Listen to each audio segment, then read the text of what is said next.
Hey everybody, 2014 called, and they want their plane back. I'm kidding, of course. I'm Steve with INAV Fixed Wing Group. I'm talking about the Teksumo. This is the original orange Teksumo. It was a gorgeous plane. This color was discontinued about a year and a half ago, and it came with 4 new colors, which were not as nice looking as this. I just love this. It looks beautiful in the sky when you fly it. I can go over this really quickly and kind of explain what it had on here and what I plan to do to INAV this and make it more exciting, because a lot of these planes are sitting in garages not seeing the sky, and we need to change that. This is a great plane to INAV. Okay, first things first. This has the plumber goop front on here, which helps it balance if it hits a tree branch or something. It does work really well. It keeps the leading edge together. I definitely think it's a worthwhile upgrade. It has the original everything, as far as it has plastic servos, it has original cheap flimsy control rods, it has the original cheap control horn, and it has the original EPP foam elevons. So, I mean, if I were to change anything about this, I'd change all of it. So I would get rid of this, get balsa wood, get nicer control horns, get really nice control rods. I have all this. And put metal gear servos, maybe even a digital servo. I don't know. We'll think about that. Anyway, the original motor mount. I know you can get 3D versions of this, but I have the original one. This is wood. I painted it, and I put some glue, or I might have put epoxy on the front on top of this. Holds it together nicely. Don't see any reason to change it. It's very nice. The newer version of this, they put a much nicer motor mount. And they put something right here for a camera. It didn't really work all that well. So, anyway, on the back, it has a little spot for a battery, which was too small for most batteries. I don't know why they just made this cutout so small. And I put Velcro just to hold bigger batteries. There's a little strap right here. It's hard to see. That strap holds the battery in. There's a cutout bay right here. And this is where you put your receiver, and you put your ESC from the Arrow. This is a Skywalker 20 amp with a Beck. Anyways, not using any of this. The motor was, it's a good choice for a motor, I would say, is the 2205. It's a King Kong. It's 2350 with an 1800 milliamp battery. It flew for about 25 to 30 minutes. And that was before flight controller, so it's exceptionally long flight characteristics, and that's why I liked it so much.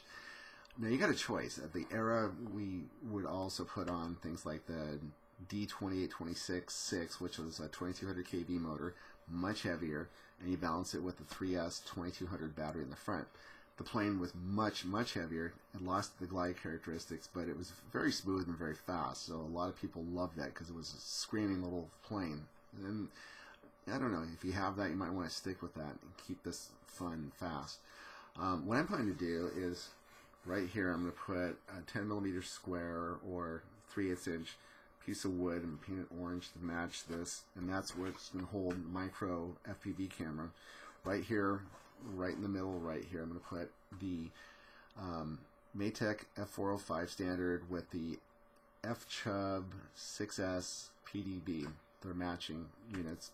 And then right here, very controversial, but what I'm going to do is I'm going to put the VTX right here. It's going to be an Yixing 805 TX, or TX 805 is what they call it. And I'm going to put the antenna. It's going to hang. It's going to be glued to the front of the plane. That hangs over the front. It's a long story. That's the way I mount my antennas. It works for me. I'm very happy with it. I'm very happy with the range I'm getting with it, and it's not going to go straight up perpendicular. No, it's going to be off the front of the leading edge, and it works. Keep the motor, because I just like the way this thing flies. By the time I take all this junk out and replace it with new junk, it's going to be about the same weight. Since the VTX is going to be right here, on this side right here, I'm going to put a BN220. It's a GPS. It's going to be pointed up towards the sky. You can bury it in the foam. It will not affect it. And I'm going to put an XM Plus receiver, so I should get a 1 kilometer range out of it. That's what I tend to get. All in all, this plane is very durable. It is beautiful to fly. It doesn't really need a flight controller. It's very smooth and very stable without a flight controller. So this will be easy for me to manually trim, to take it up, to do an auto trim, and then an auto tune. By the time I'm done, this is going to be something that just glides on rails, and 30-minute flight times are pretty characteristic. It's a plane that I anticipate is going to probably fly probably 30 watts or less, and probably cruise as slow as 20 miles an hour, or 20 kilometers an hour, I should say. 20, 25 maybe. Yeah, it can fly extremely slow. You get it up to 120 meters up and cut the throttle, and it takes about 60 to 90 seconds for it to glide down. It just flies on rails. Beautiful, wonderful flyer. This is going to be a nice little all-around sport cruising plane. I am going to set auto launch up on this, and I've not done that with any plane because I just like launching planes, but I'm going to give that feature a try. And this should be all around a fun and exciting plane to fly with. I'm really excited about it.